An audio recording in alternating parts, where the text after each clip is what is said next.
জুমায় আপনারা নিশ্চয়ই আমাদের আলোচনার বিষয়টা অনলাইনের কল্যাণে জানতে পেরেছেন। সন্তান লালন পালনে পিতামাতার করণীয় কি তার শুকরিয়া জ্ঞাপন করছি। আলহামদুলিল্লাহ। দরুদ এবং সালাম বর্ষিত হোক প্রিয় রসুল, আমাদের একমাত্র আদর্শ, মুক্তির দিশারি, কান্ডারি নবী মোহাম্মদ সাল্লাল্লাহু আলাইহি ওয়াসাল্লামের উপর। প্রিয় মুসল্লিবৃন্দ, আজকের জুমায় আপনারা নিশ্চয়ই আমাদের আলোচনার বিষয়টা অনলাইনের কল্যাণে জানতে পেরেছেন। সন্তান লালন পালনে পিতামাতার করণীয় কি? এই বিষয়ে আমরা ইনশাআল্লাহ আজকে জুমাতে আলোচনা করার চেষ্টা করব বিইذنিল্লাহি তাআলা। ওয়া মা তৌফিকি ইল্লা বিল্লাহ, আলাইহি তাওয়াক্কালতু ওয়া ইলাইহি উনীব। সন্তান লালন পালনের বিষয়টি অত্যন্ত গুরুত্বপূর্ণ বিষয়। সেজন্য আলোচনাটি আমরা মনোযোগ সহকারে শোনার চেষ্টা করব এবং এটিকে আমরা আমাদের প্রত্যেকের বাস্তব জীবনে বাস্তবায়িত প্রয়োগ করার চেষ্টা করব বিইذনিল্লাহি তাআলা। সম্মানিত মুসল্লিবৃন্দ, সন্তান, আমাদের ছেলে-মেয়ে, এটা আমাদের কাছে কি জিনিস, কেমন, তা কেবল বাবা-মা যারা হয়েছেন তারাই বুঝতে পারেন। মনে হয় যেন এরাই সব, তাই নয় কি? যারা এখানে সন্তানের বাবা-মা আছেন তারা নিশ্চয়ই অনুধাবন করছেন যে সন্তান একজন বাবার কাছে, একজন মায়ের কাছে কি জিনিস। ঠিক কোরআন মাজিদও এই কথাই বলছে, আল আল মাল ওয়াল বানুনা জিনাতুল হায়াতিদ দুনিয়া। মাল এবং সন্তান-সন্ততি এরা হচ্ছে পার্থিব শোভা, দুনিয়ার শোভা, সৌন্দর্য। যাদের সন্তান নাই, সন্তান হচ্ছে না, হয় না, বিয়ে-শাদী করেছে, তাদের কাছে জিজ্ঞেস করুন যে সন্তানের জন্য একজন বিবাহিত দম্পতির কতটা আক্ষেপ থাকে, কতটা আকাঙ্ক্ষা তীব্র থাকে। তাদেরকে জিজ্ঞেস করলে আপনি বুঝতে পারবেন। এই কারণে আমাদের ছেলে, আমাদের মেয়ে এরা আমাদের পরিচর্যা করে। এটা মানে ভাষায় প্রকাশ করা সম্ভব না যে তারা একজন পিতা এবং মাতার কাছে কতটা কাছের, কতটা আদরের। আবার এই সন্তান সন্ততিকে কোরআন মাজিদ বলছে যে ফিতনা, এরা তোমাদের জন্য ফিতনা। তার মানে এদের মাধ্যমে তোমাদেরকে পরীক্ষা করা হবে।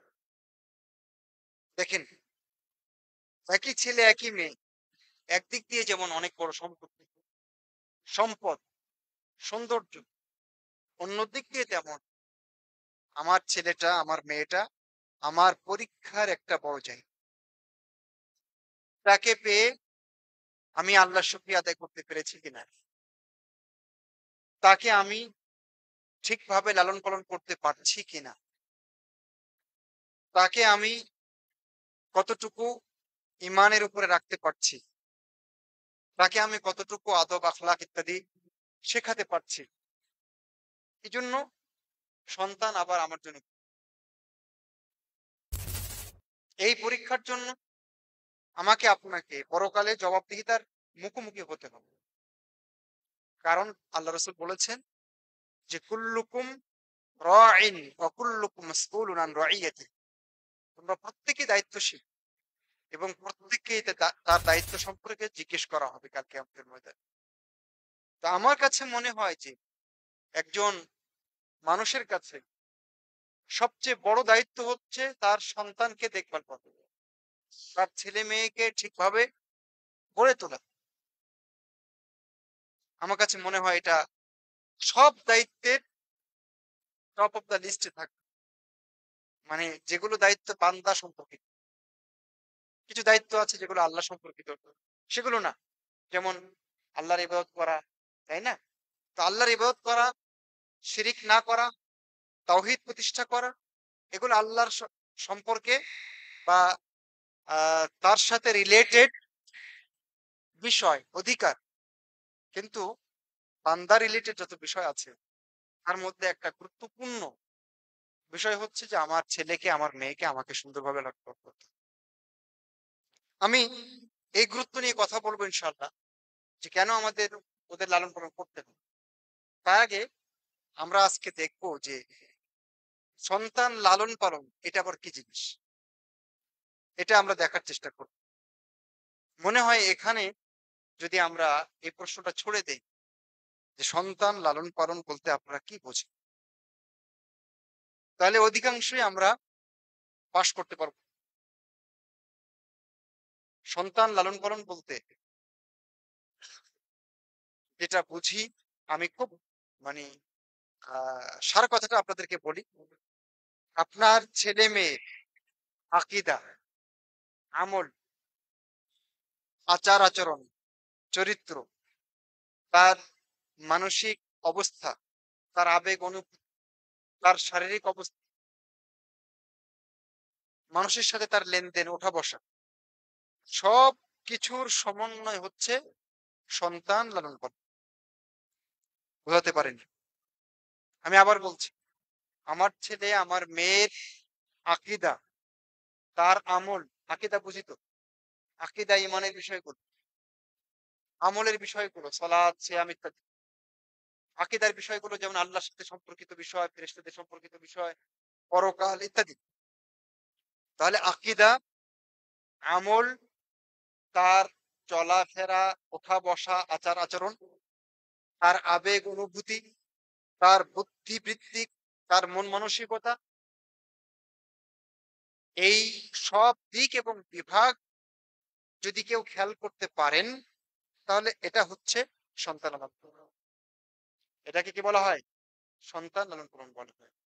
আমি উপার্জন করি, ইনকাম করি, মাথার ঘাম পায়ে ফেলে টাকা পয়সা উপার্জন করে আমার ছেলেকে খাওয়াই ঠিকই, আমার মেয়েকে খাওয়াই ঠিকই, তাকে পোশাক দিচ্ছি ঠিকই, ভালো কোনো স্কুলে ভর্তি করেছে ঠিকই, কিন্তু তার লালন পালন বলতে আরো যে সমস্ত দিক আছে সেগুলো আমি দিচ্ছি না, তাহলে আসলে আমি তাকে লালন পালন করছি না।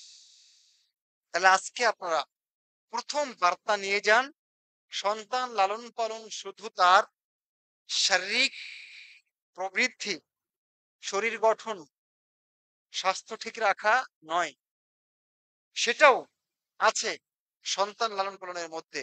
তবে তার আগে আছে তার আকীদা এবং ঈমান ঠিক করতে হবে। আমলের জায়গাটা তার ঠিক করে দিতে হবে। তার আচার ব্যবহার, আখলাক, চরিত্র, চালচলন ঠিক করে দিতে হবে। লেনদেন, অর্থনৈতিক লেনদেন, অন্যান্য লেনদেন, সেগুলো ঠিক করে দেওয়ার দায়িত্ব আমি পিতা হিসেবে আমার, মা হিসেবে না। সুতরাং আমরা মা বাবারা এই জায়গায় প্রথম মেসেজটা আমরা আজকে নেব যে সন্তান লালন পালন মানে শুধু কাপড় কিনে দেওয়া নয়। সন্তান লালন পালন মানে শুধু ভালো ভালো খাবার খাওয়াবো, শুধুমাত্র সেটা নয়। এটা হলো আমাদের আজকের আহ প্রথম মেসেজ। এরপরে আসেন, আমরা যখন বুঝলাম যে আমাদের সন্তান লালন পালন করতে হবে এবং এই দিক খেয়াল করতে হবে, দ্বিতীয় পর্যায়ে আমরা আলোচনা করব যে সন্তান লালন পালন কেন করতে হবে, এর গুরুত্ব কতটুকু। দেখেন যে আয়াতটা আমি আজকে খুতবার শুরুতে আপনাদের সামনে পড়েছিলাম, সেখানে মহান রব্বুল আলামিন কি বলেছে? তিনি মুমিনদেরকে ডাক দিয়ে বলেছেন, কু আনফুসাকুম ওয়া আহলিকুম নারা, তোমরা তোমাদেরকে বাঁচাও, নিজেদেরকে বাঁচাও, আর সাথে ওয়া আহলিকুম, তোমাদের পরিবারের সদস্যদেরকে বাঁচাও জাহান্নাম থেকে, নারা, জাহান্নাম থেকে। তারপরে জাহান্নামটা কেমন তার বিবরণ পরে দেওয়া হয়েছে, আমি সেদিকে যাচ্ছি না। তাহলে কেন আমাকে বাঁচাতে হবে? কেন আমার ছেলেটাকে বাঁচাতে হবে? কেন আমার মেয়েটাকে বাঁচাতে হবে? কেন আমার স্ত্রী, আমার মা বাবা সবাইকে বাঁচানোর দায়িত্ব আমার? কারণ কোরআন এই দায়িত্ব আমাকে আপনাকে দিয়েছে। আপনার রাসূল সাল্লাল্লাহু আলাইহি সাল্লাম বলেছেন, ইন্না লিওয়ালাদিকা আলাইকা হাক্কান। সহিহ মুসলিমের হাদিস। আল্লাহ রাসূল বলেছেন যে তোমার উপরে তোমার সন্তানের অধিকার রয়েছে। তার মানে সন্তান কোন পথে চলবে, তাই না? তার মানসিক অবস্থা ঠিক আছে কিনা? তার শারীরিক অবস্থা ঠিক আছে কিনা? তার ভিতরে ঈমান, আকীদা ইত্যাদি বিষয়, এই বিষয়গুলো ঠিক আছে কিনা? এই সবগুলো সন্তানের অধিকার, যেটা দেওয়া আমি পিতা হিসেবে আমার দায়িত্ব। আপনি পিতা হিসেবে আপনার দায়িত্ব।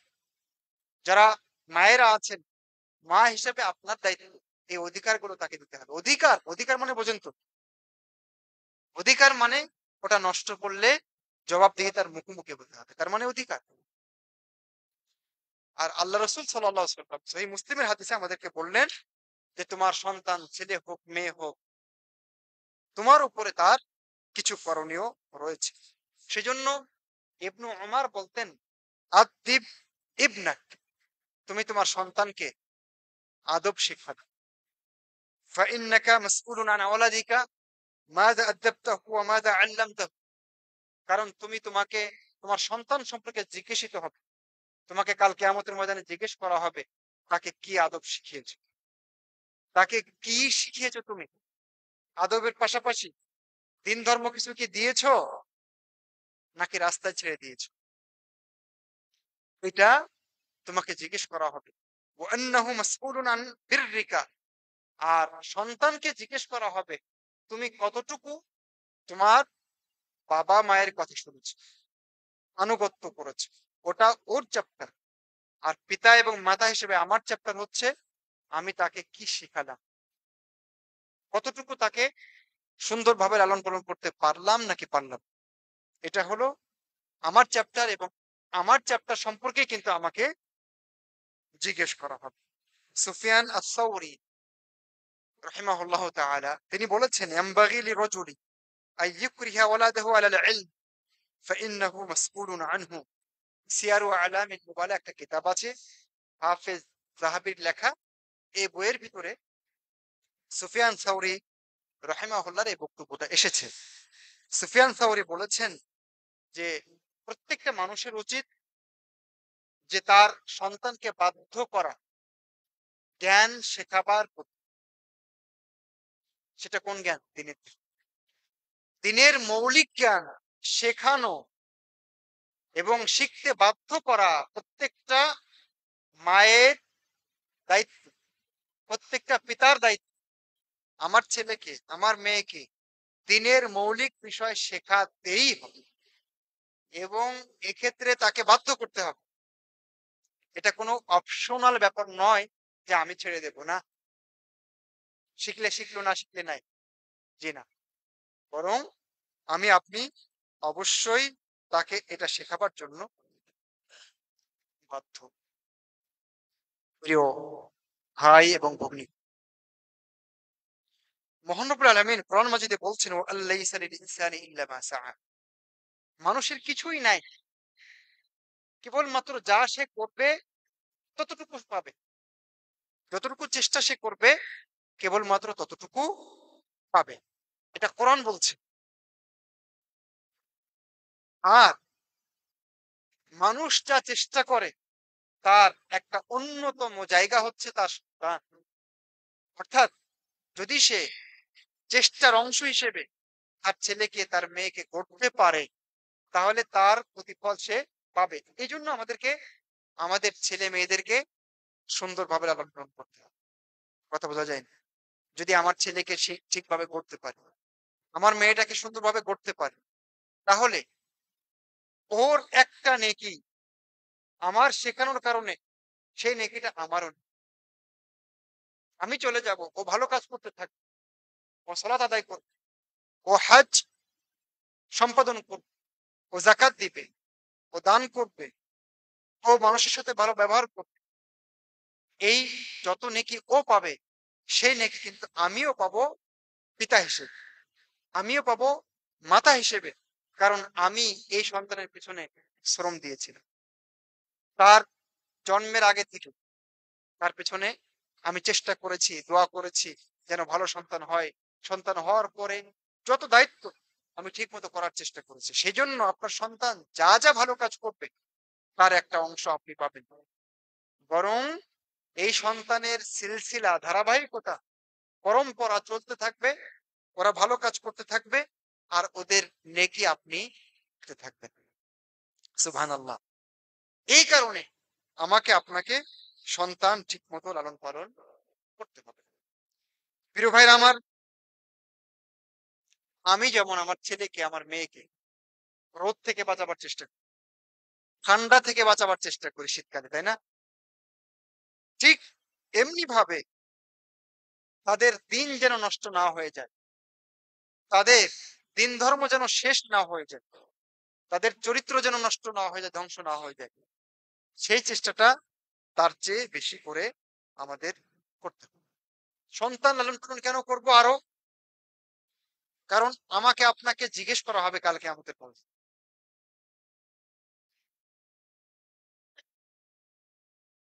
ভাইরা আমার, শুধু জন্ম দিয়ে আর আদর করে যদি কেউ পিতামাতা হতে পারে, তাহলে আমার আপনার চেয়ে আমার মনে হয় যে পাখি বেশি এদিক দিয়ে এগিয়ে। কারণ আমি আমার সন্তানকে কিন্তু মুখ দিয়ে খাবার খাওয়াই দেয়নি, তাই না? কিন্তু একটা মা পাখি কি করে? মুখের ভিতরে ঠোঁট দিয়ে, ঠোঁটের ভিতরে ঠোঁট দিয়ে খাবারটা খাওয়াই দেন।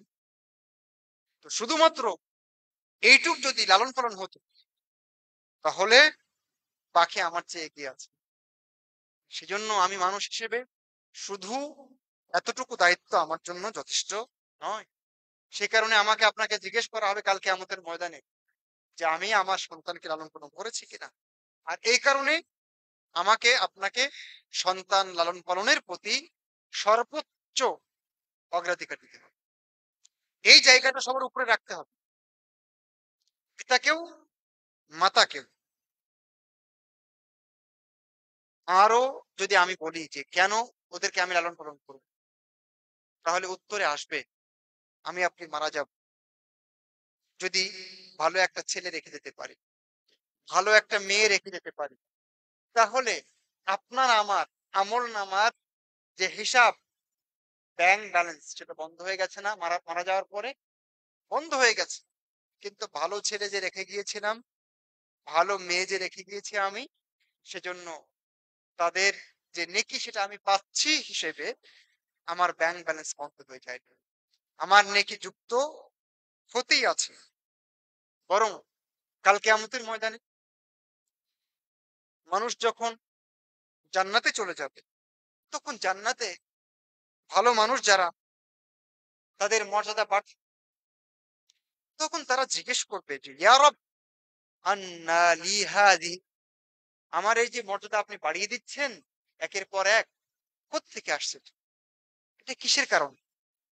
তখন আল্লাহ বলবেন যে ইস্তিগফারি ওয়ালাদিকা লাক, তোমার সন্তান তোমার জন্য দোয়া করেছে, ক্ষমা চেয়েছে। রব্বির হামহুমা কামা রব্বায়ানি সগীরা, ও পড়তো মাঝে মাঝে তোমার জন্য, আর এই কারণে তোমার আজকে এই মর্যাদা। আর এই কারণে আমার ছেলেকে আমার মেয়েকে সুন্দরভাবে লালন পালন করা আমার কর্তব্য। প্রিয় উপস্থিতি, একটি হাদিসে রাসূলুল্লাহ সাল্লাল্লাহু আলাইহি ওয়াসাল্লাম বলেছেন, যে ব্যক্তি কোরআন পড়ে, অন্যকে শেখায় এবং কোরআন অনুযায়ী নিজের জীবন গঠন করে, কাল কিয়ামতের ময়দানে এই লোকটাকে এমন তাজ পরানো হবে যার আলো সূর্যের আলোর মতো। আর ওয়ায়ুকসা ওয়ালিদাইহি হুল্লাতান, আর তার বাবা মাকে দুইটা এমন বিশেষ পোশাক পরানো হবে, যে বিশেষ পোশাক এর দাম মানে দুনিয়ার আর কি দাম, তার চেয়ে অনেক বেশি মূল্যবান এই দুটো পোশাক। তখন তারা বলবেন, বাবা মা বলবেন, বিমা কুসিনা, আল্লাহ কি কারণে আমাদেরকে এত দামি পোশাক পরানো হলো? তখন তারা বলবেন, বিআখদি ওয়ালাদিকুমা আল কোরআন, তোমার তোমাদের সন্তান, ওই যে ছেলেটা রেখে আসছিলা, ওই যে মেয়েটা রেখে আসছিলা, ওরা যে কোরআন ধরেছে, ওরা যে কোরআন শিখেছে, ওরা যে দিন শিখেছে, ওরা যে আকীদা এবং আমল শিখেছে, এই কারণে তোমার আজকে এই বিশেষ পোশাক আমাদের দুজনকে পরানো হয়েছে। সুবহানাল্লাহ। হাদিসটি আহ ইমাম হাকিম বর্ণনা করেছেন এবং হাদিসটি হাসান লি গায়রি। সম্মানিত উপস্থিতি, তাহলে আমরা এতক্ষণ দেখছিলাম যে সন্তান লালন পালন আমরা কেন করব। আমরা যদি আরো দু একটা পয়েন্ট আপনাদের সাথে শেয়ার করতে চাই, তাহলে দেখবেন ইবনুল কাইয়িম রাহিমাহুল্লাহ বলেছেন যে অধিকাংশ ক্ষেত্রে সন্তান বড় হয়ে, যে সমস্ত সন্তান বড় হয়ে পিতামাতার অবাধ্য হয়, পিতামাতার সাথে খারাপ ব্যবহার করে, পিতামাতাকে গালি দেয়, পিতামাতার কথা শোনে না, পিতামাতাকে মারতে পর্যন্ত আসে, পিতামাতার গায়ে হাত তোলার দৃশ্য আমাদেরকে এই আল্লাহ দেওয়া এই চোখ দিয়ে এখন দেখতে পাই। তো এর একটা মূল কারণ হচ্ছে যে আমরা ছেলে মেয়েকে ছোটবেলায় বা ছোটবেলা থেকে তাদেরকে ঠিকভাবে লালন পালন করি, ওদেরকে ছেড়ে দিয়েছে ওদের মতো করে। যে দায়িত্ব আমার ছিল ওকে নিয়ন্ত্রণে রাখা, সেই সময় তো ও কাদা ছিল, আমি যেদিকে ইচ্ছা সেদিকে ফেরাতে পারতাম, ওকে চাইলে কলস বানাতে পারতাম, ওকে চাইলে বদনা বানাতে পারতাম, ওকে চাইলে হাড়ি পাতিল বানাতে পারতাম। কাদা নরম ছিল যে। ইবনুল কাইয়িম বলছেন যে একটা ছোট্ট বাচ্চা, ও যখন ছোট থাকে তখন ওর কাল্পে, হৃদয়ে কোনো দাগ থাকে না, কোনো আঁচড় থাকে না, কোনো কোনো কিছু অঙ্কন করা থাকে না, কোনো কিছু লেখা থাকে না। সন্তান এই অবস্থায় পিতামাতার কাছে আসে, এই পিতা এই মাতা চাইলে তার এই পরিষ্কার হৃদয়ের ভিতরে ইমানের বাক্য লিখে দিতে পারেন, আকীদার দীক্ষা দিতে পারেন, ভালো চরিত্রের দীক্ষা দিতে পারেন। এখানে যা লেখা হবে সেটাই থেকে যাবে। বলছিলাম কেন আমাদের সন্তান লালন পালন করা সুন্দরভাবে জরুরি। সম্মানিত উপস্থিতি, আজকে আমাদের চারপাশে আমাদের ছেলেরা, আমাদের মেয়েরা কিন্তু টার্গেটে পরিণত হয়েছে। আপনি এটা বিশ্বাস করেন, খুব ভালোভাবে বিশ্বাস করেন যে আমাদের ছেলেরা, আমাদের মেয়েরা টার্গেটে পরিণত হয়েছে। অমুসলিম কাফের চক্র আমাদের ছেলেদেরকে, আমাদের মেয়েদেরকে লক্ষ্য বস্তুতে পরিণত করেছে। এই জন্য সন্তান লালন পালন জরুরি। তারা চাচ্ছে আপনার ছেলেটা সেকুলার হয়ে যাবে, তারা চাচ্ছে আপনার ছেলেটা কমিউনিস্ট হয়ে যাক, তারা চাচ্ছে অন্যান্য কুফরি মতবাদ আপনার ছেলেটা, আপনার মেয়েটা গ্রহণ করুক। শুধু চাচ্ছে না, বরং তাদের এই টার্গেটকে বাস্তবায়ন করার জন্য সব আয়োজন শেষ। কথা বুঝতে পারছেন কি? সে কারণে শিক্ষা ব্যবস্থা আমাদের নষ্ট হয়েছে না? শিক্ষা ব্যবস্থা আছে আমাদের বাংলাদেশে, এত পার্সেন্ট মুসলিম, 90-এর উপরে, অথচ সেই দেশে সিলেবাসে কোরআন মাজিদ শিখতে হবে, কোরআন মাজিদ শেখার কোনো ব্যবস্থা নাই। বুঝেননি? তার মানে ইমানের কোনো কিছু ওখানে রাখা যাবে না, ইসলামের কোনো কিছু সিলেবাসে রাখা যাবে না। এই জন্য আমাদের সামনে অনেক চ্যালেঞ্জ। আর এই কারণে আমার ছেলেকে, আমার মেয়েকে সুন্দরভাবে লালন পালন করতে হবে। এই জন্য আমাদেরকে মেধা ব্যয় করতে হবে, আমাদেরকে শ্রম দিতে হবে। ওরা যে স্নায়ু যুদ্ধ আমাদের উপরে চাপিয়ে দিয়েছে, আমাদের ছেলেদের উপরে, আমাদের মেয়েদের উপরে চাপিয়ে দিয়েছে, তার এগেনস্টে, তার বিপরীতে আমি কি করছি? আমি কোনো ভূমিকা রাখছি কি? শিক্ষা ব্যবস্থা শেষ করেছে, সেখানে দিন, ইমান, আকীদা এগুলো তো বাদ দিলাম, ন্যূনতম কোরআনটা পড়তে পারবে সুন্দরভাবে, এরকম কোনো সিলেবাস নেই। কোথায় পড়তে হবে? ফজরের পরে মক্তবে হুজুরের কাছে পাঠাতে হবে। ওখানে পড়বে কেন? এই ছেলেটা এই মেয়েটা মুসলিম না? সে স্কুলে গণিত শিখতে পারে, সে স্কুলে ইংলিশ শিখতে পারে, বাংলা শিখতে পারে, সে কোরআনটা শিখতে পারে না। এই ব্যবস্থা সেখানে রাখা যায় না? সম্মানিত উপস্থিতি, আমাদের ছেলেদেরকে টার্গেটে পরিণত করা হয়েছে। আজকে দেখবেন মোবাইল না দেওয়ার কারণে ছেলে মেয়ে পিতামাতার অবাধ্য হয়ে যাচ্ছে না? ডিভাইসের কারণে তার এই লাগবে, সেই লাগবে, অ্যান্ড্রয়েড লাগবে, আইফোন লাগবে, ইত্যাদি লাগবে, ওয়াইফাই কানেকশন করে দেওয়া লাগবে। আর চাপে পড়ে আমরাও দিচ্ছি, সন্তান নষ্ট হয়ে যাচ্ছে, অঙ্কুরেই ঝরে যাচ্ছে। গোলাপ প্রস্ফুটিত হতে পারছে না, ফুটতে পারছে না, তার আগেই পাতাগুলো ঝরে যাচ্ছে। এগুলো আমাদের সামনে চ্যালেঞ্জ, এবং এই চ্যালেঞ্জের কারণেই আমাদের এই ব্যাপারটাতে মাথা দেওয়া খুবই জরুরি। প্রিয় উপস্থিতি,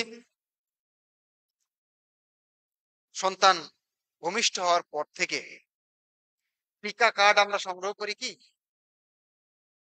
টিকা দেই না কয়েক ধাপে? আমের টিকা, রোবোলা, আরো কি কি যেন টিকা, বসন্ত, অনেক রকম টিকা, পোলিও, যেন ভবিষ্যতে এই ধরনের কোন রোগ আমার ছেলেকে আক্রান্ত করতে না পারে, এই জন্য টিকা দেই। এটা গুড, কোন সমস্যা নেই, এখানে আমরা আমাদের সমালোচনা নাই। আপনার ছেলেটা বড় হয়ে সুস্থ থাক আজীবন, এটা আমরা চাই।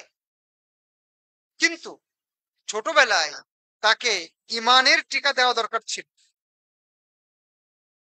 ওর চাইতে শক্ত কাঠ করে করে। সেটাকে আমরা কখনো চিন্তা করেছি? না, আপনার শরীরে, আপনার ছেলেটার, আপনার মেয়েটার শরীরে ইমান এবং আকীদার, ভালো চরিত্রে যে ইনজেকশন, টিকা পুশিং করা দরকার ছিল, সেটাকে আমি করতে পেরেছি?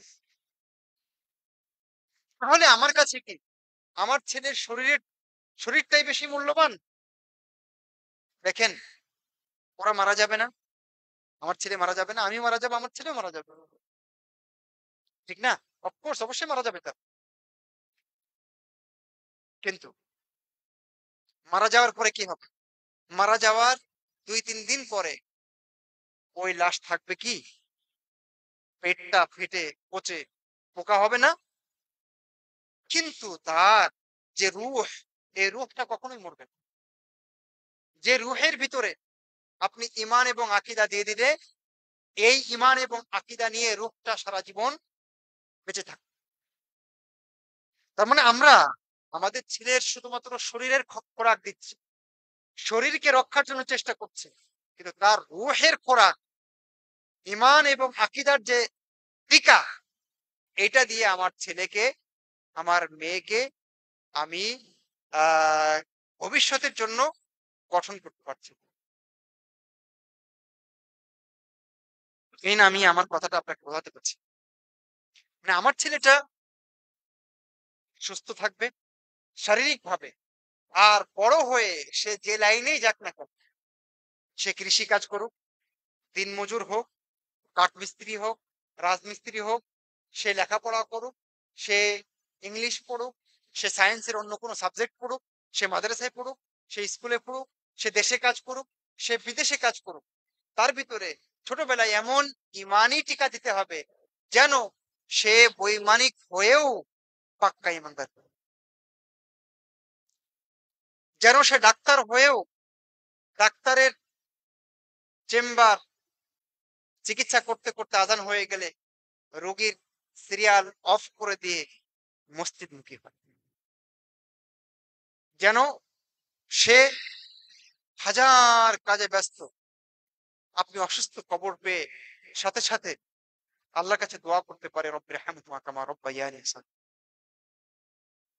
আপনার কাছে ছুটে আসতে পারে, আপনার জন্য কিছু করতে পারে। আপনি মারা যাওয়ার খবরটা পেলে যেন আপনার ছেলেটা এসে নিজেই জানাজায় ইমামতি করতে পারে। এরকম ছেলে চান না আপনারা? নাকি এরকম চান অনেক বড় ডাক্তার বানিয়েছেন কিন্তু দিনের কিচ্ছু ভিতরে নাই, না বোঝে ইমান, না আছে আমল, না আছে আকীদা, না আছে ভালো ব্যবহার, কিচ্ছু নাই। মারা গিয়েছেন, এসে ক্লিন শেভ একটা ছেলে ফ্যাল ফ্যাল করে তাকিয়ে আছে, ও কিচ্ছু বোঝে না। গ্রামের হুজুরকে বলছে হুজুর ইমামতি করেন। এই সন্তান দরকার? কেন এই সন্তানকেই তো আপনি যদি ছোটবেলায় একটু চেষ্টা করতেন, তাহলে ঈমান আকীদা সব শেখাতেন। আমি মনে করি আমাদের প্রত্যেকটা সন্তানকে এমন শিক্ষা, এমন দীক্ষা দেওয়া উচিত যেন সে সর্বাবস্থায়, সে পুলিশে কাজ করুক আর আর্মিতে কাজ, আর যেকোনো জায়গায় কাজ করুক, যেন তার ভিতরে ঈমানের এই টিকা সারা জীবন থাকে। যেন সে ঠিকমতো কোরআন পড়তে পারে। বোঝা গেছে? আমি মনে করি এইটা আমাদের জন্য অত্যন্ত গুরুত্বপূর্ণ। আমি এ প্রসঙ্গে আলোচনা করতে গিয়ে অনেক জায়গায় এটা বলি। আমি যখন মদিনায় ছিলাম, আল্লাহ রাসূল সাল্লাল্লাহু আলাইহি ওয়াসাল্লামের কবরের কাছে এখানে আমি বেশ কিছুদিন ডিউটি করেছি। তো এখানে আমাদের সাথে একজন পুলিশ ছিল সৌদি আরব। তো কোন মানুষ যদি ওখানে শিরিক করত, আল্লাহ রাসূলের কাছে গিয়ে কিছু চাচ্ছে, এরকম অনেক মানুষ আছে। রুমাল, টুপি এগুলো ওই দেওয়ালে ঠেকিয়ে বরকত নেওয়ার চেষ্টা করে অনেকে। মানে শিরিক নিয়ে গেছে, ও তো আর একদিনে তো শিরিক ছাড়তে পারবে না।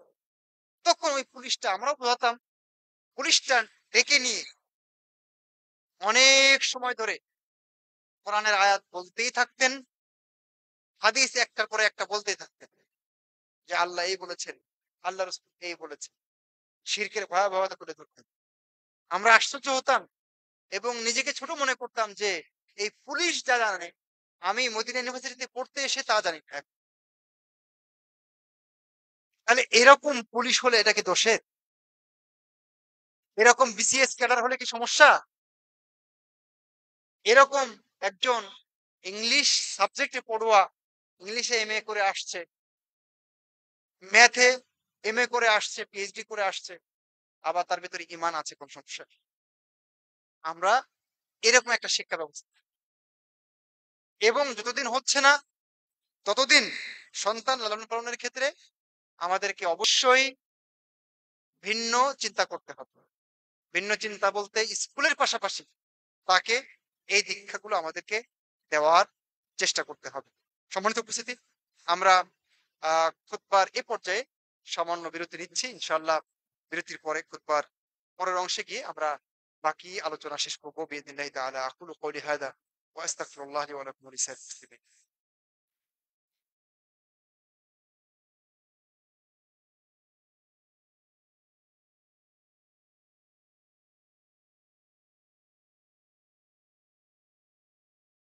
ইন্নাল হামদুলিল্লাহ ইন্নাল হামদুলিল্লাহি আলা ইহসান ওয়া শুকরু লাহু আলা তাওফীকিহি ওয়া ইমতিনানিহি ওয়া আশহাদু আন লা ইলাহা ইল্লাল্লাহু ওয়াহদাহু লা শারীকা লাহু তা'যীমান লিশা'নিহি ওয়া আশহাদু আন্না নাবিয়্যানা মুহাম্মাদান আবদুহু ওয়া রাসূলুহু দা'ইয়ান ইলা রিদওয়ানিহি ওয়া আলা আলিহি ওয়া আসহাবিহি ওয়া ইখওয়ানিহি। আম্মা বা'দ। প্রিয় উপস্থিতি, যুগে যুগে যারা ভালো মানুষ হয়েছেন, তাদের ভালো মানুষ হওয়ার পেছনে একটা গল্প আছে। সেই গল্প পিতামাতার লিখে দেওয়া গল্প। সেই গল্প পিতামাতার নিজের হাতে তৈরি করা গল্প। সেই গল্প পিতামাতার অক্লান্ত পরিশ্রমের ফসলের বার্তা দিয়ে থাকে। নবী নূহ আলাইহিস সালাম নাম শুনেছেন না? প্রথম রাসূল। তার সন্তান যখন ডুবে যাচ্ছেন, তখন তিনি বলছেন, ইয়া বুনাইয়ারকাম মা'ানা ওয়া লা তাকুন মা'আল কাফিরিন। বলছেন যে বাবা শোনো, আমাদের সাথে এই নৌকাতে তুমি চড়ো, এখনো এখনো সময় আছে। দয়া করে কাফেরদের অন্তর্ভুক্ত হও না বাবা। একজন নবী তার সন্তানকে কুফরি মতবাদ থেকে, কুফরি অবস্থা থেকে ফেরাবার জন্য আমরণ চেষ্টা করছে। নবী ইব্রাহিম আলাইহিস সালামের একজন সন্তানের কথা এই কুরবানির ঈদে, ঈদুল আজহাতে আপনারা শুনেছেন, ইসমাঈল আলাইহিস সালাম, তাই না? কুরবানির কাহিনী শুনেছেন। সেখানে যখন ইব্রাহিম আলাইহিস সালাম তার সন্তানকে বলেছিলেন যে আমি তোমাকে জবাই করছি, ফানজুর মাযা তারা, তোমার মত কি বলো তো বাবা, আমি তো তোমাকে জবাই করতে চাচ্ছি, কারণ আল্লাহ এইভাবে আমাকে দেখাচ্ছেন। তখন সন্তান কি বলেছিল? সন্তান বলেছিলেন, ইয়া আবাতি ইফআল মা তুমার সাতাজিদুনি ইনশাআল্লাহু মিনাস সাবিরিন। কি বলেছে? যে আপনি যা আদিষ্ট হয়েছেন সেটা বাস্তবায়ন করুন, আমাকে আপনি ধৈর্যশীলদের অন্তর্ভুক্ত পাবেন ইনশাআল্লাহ। বলেন তো, এই ইসমাঈল আলাইহিস সালাম এইভাবে গড়ে উঠেছিলেন এমনি এমনি কি? অবশ্যই না। বরং এখানে যোগ্য পিতার যোগ্য নেতৃত্ব, যোগ্য লালন পালন ছিল। সম্মানিত উপস্থিতি, সে কারণে আমরা চেষ্টা করব আমাদের সন্তানকে সুন্দরভাবে লালন পালন করার, ঠিক যেভাবে নবী এবং রাসূলগণ করেছেন। প্রিয় ভাইরা আমার, এখন প্রশ্ন হচ্ছে যে আমরা কি কি করতে পারি? আমাদের খুতবার সময় শেষ হয়ে এসেছে। শুধুমাত্র আমরা পয়েন্ট গুলো নেওয়ার চেষ্টা করি। আমরা প্রথম যে কাজটা করতে পারি সেটা হচ্ছে বিয়ের আগে থেকে ক্ষেত তৈরি করতে হবে। ঠিক বীজ দেওয়ার আগে, চারা দেওয়ার আগে জমি প্রস্তুত করতে হয় কেন? আপনি ভালো সন্তান চাচ্ছেন, তাহলে আপনার ক্ষেতটা কি হতে হবে? আপনার মাঠ, এটা ভালো। আর মাঠ ভালো হতে গেলে আপনার স্ত্রী কি হতে হবে? সতী হতে। এটা হলো প্রথম পদক্ষেপ। যখন আপনি বিয়ে করবেন, আপনার ছেলেকে বিয়ে দিবেন, আপনার নাতিকে বিয়ে দিবেন, আপনার মেয়েকে বিয়ে দিবেন, অবশ্যই সৎ এবং সতী পাত্র এবং পাত্রী খুঁজে বের করার চেষ্টা করবেন। এটা হলো আমার মনে হয় যে সবচেয়ে বড় পদক্ষেপ। শুধু টাকা পয়সা দেখবেন না, গভর্নমেন্ট জব আছে কিনা এটা দেখবেন না, সব শুধু যদি ইমানের সাথে দিনের সাথে এটা থাকে ভালো, কোনো আপত্তি নাই।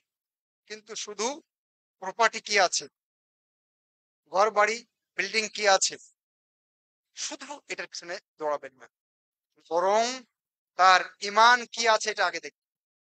আল্লাহ রসুল বললেন ফাযফার বিযাতিদ দ্বীন তারিবাত ইয়াদাক। আল্লাহ রসুল বললেন দিনটাকে আগে প্রাধান্য দেবে।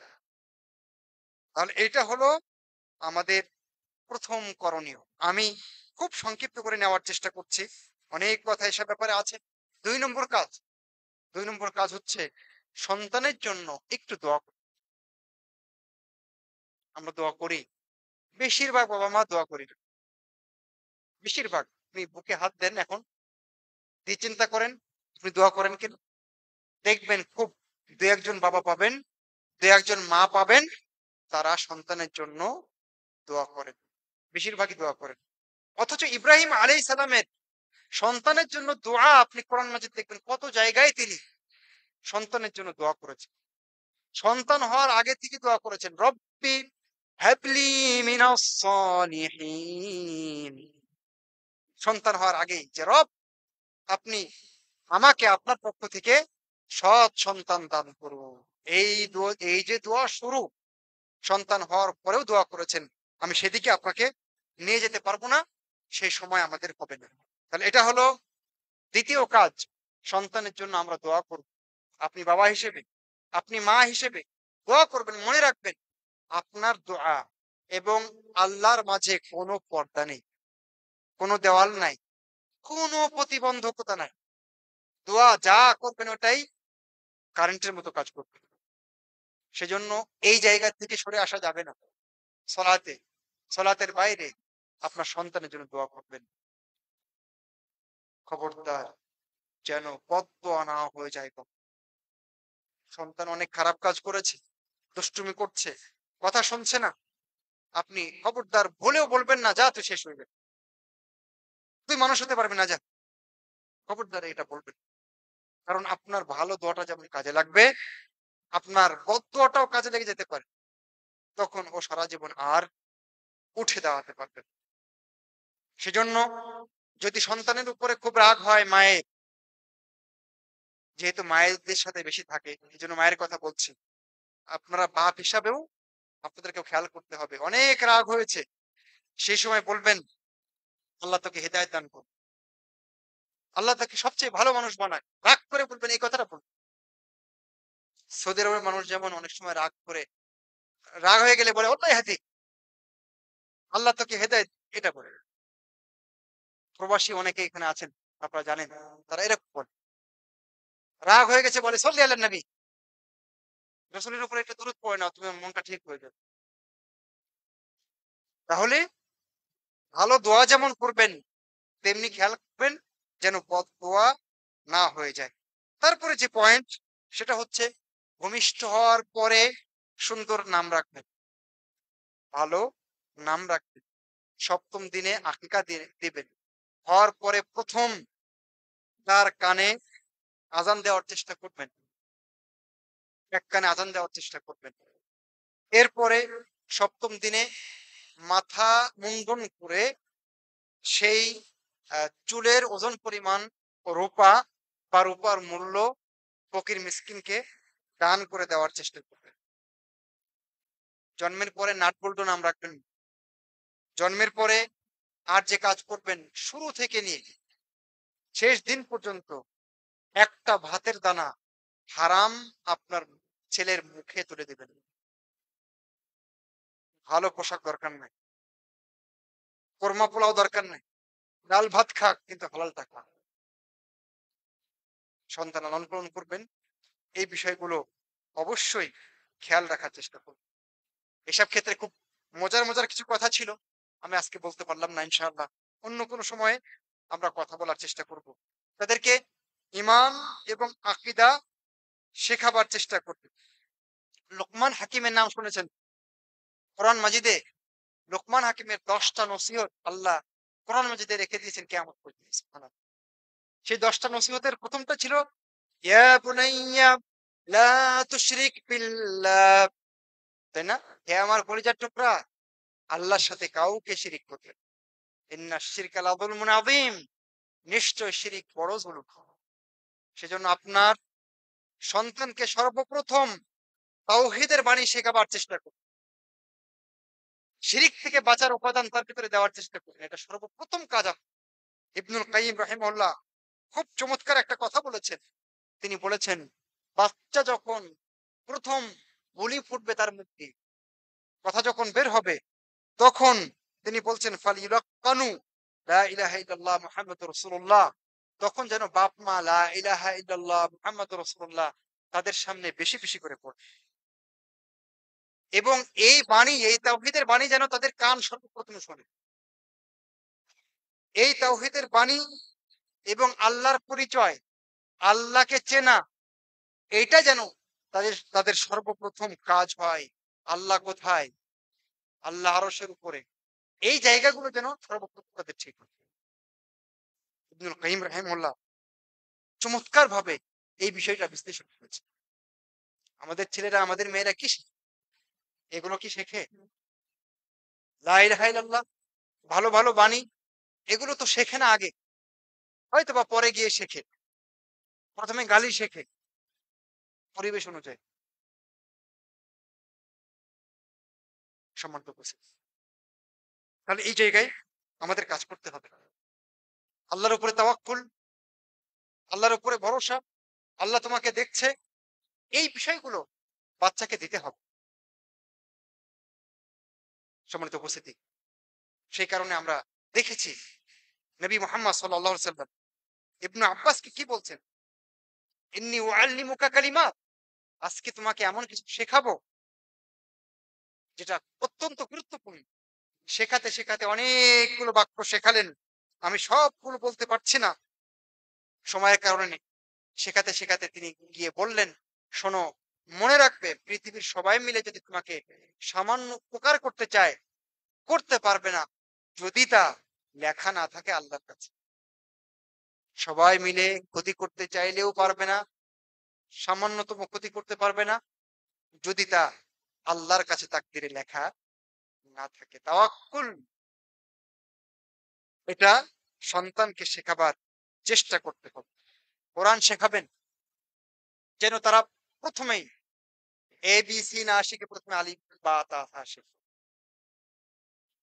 এবিসি ক ক ক খ এগুলো শেখাতে নিষেধ করিনি, কিন্তু কোরআনটা আগে দেন ওকে।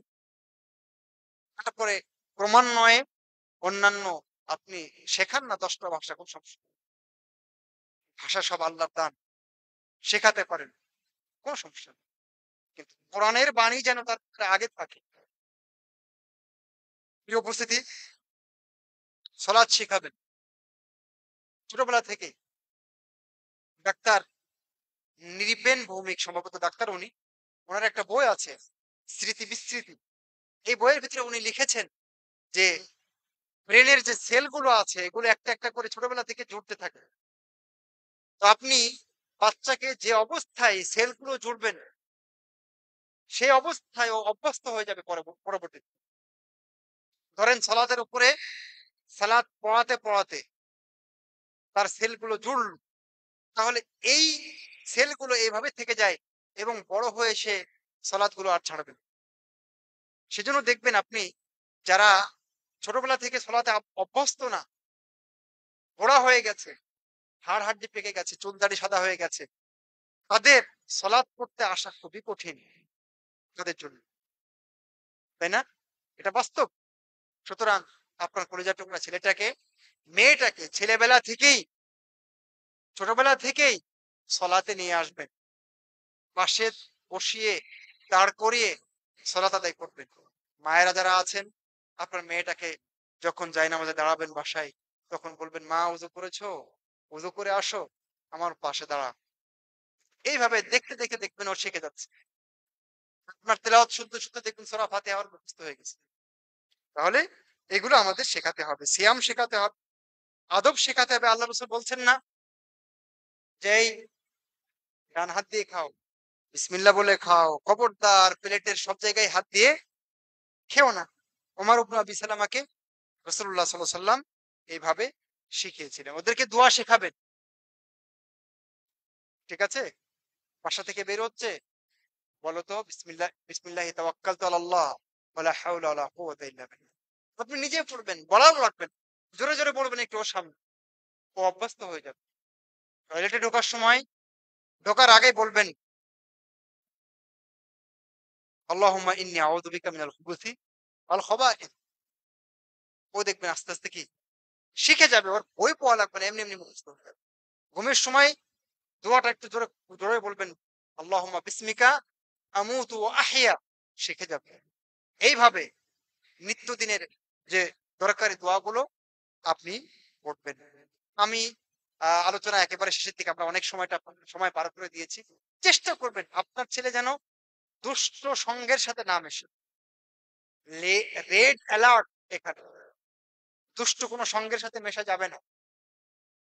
আপনার ছেলেটা যাদের সাথে মেশে, আপনার মেয়েটা যাদের সাথে মেশে, তারা কেমন এটা আপনাকে দেখে তারপরে তাদের সাথে দিতে হবে। যদি না দেন তাহলে আপনি যতই তদবির করেন ফেল হয়ে যাবে। কারণ সৎসঙ্গ অসৎসঙ্গ এটা একজন মানুষের জীবনে অত্যন্ত গুরুত্বপূর্ণ ভূমিকা পালন করে।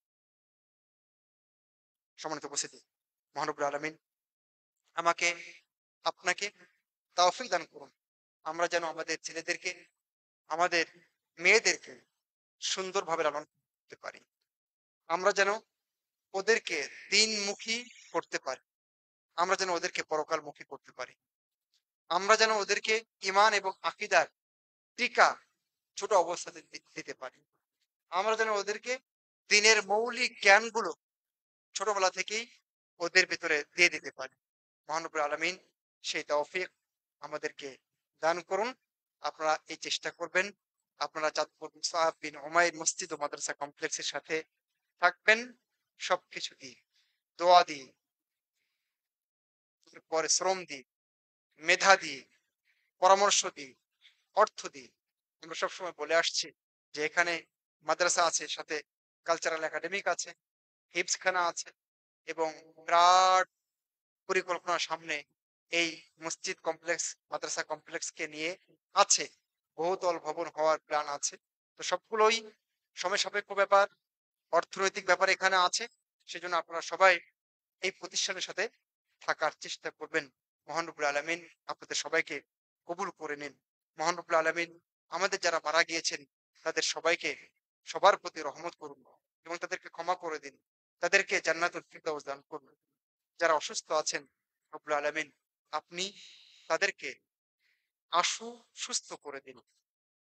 আমাদের ভিতরে যারা সমস্যার ভিতরে আছে, ঋণগ্রস্ত আছে আল্লাহ, তুমি তাদের সমস্যাকে, ঋণকে দূর করে দাও। আমিন। ثم آمين. أقول قولي هذا وأستغفر الله لي ولكم ولسائر المسلمين. سبحانك اللهم وبحمدك أشهد أن لا إله إلا أنت وأستغفرك وأتوب إليك. والسلام عليكم ورحمة الله وبركاته. قوموا للصلاة.